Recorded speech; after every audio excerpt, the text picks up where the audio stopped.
Welcome back to another technical deep dive here in the debug zone. Today, we're tackling a big question and breaking it down with insights from other users. Hopefully this clears up some misconceptions and helps you get the answer you need.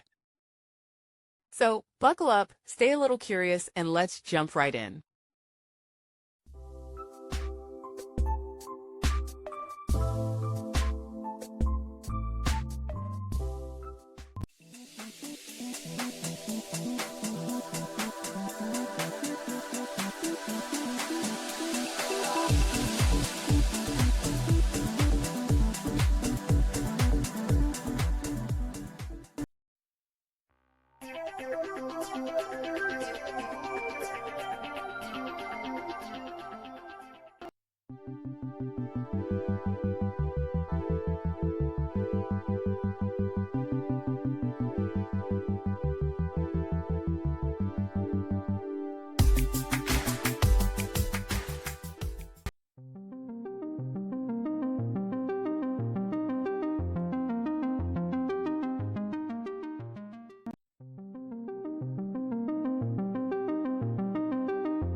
And that's a wrap. I hope you found the answer you were looking for. If you did, take a second to hit that subscribe button. It really helps out. And let me know in the comments which solution worked best for you. See you next time in the debug zone.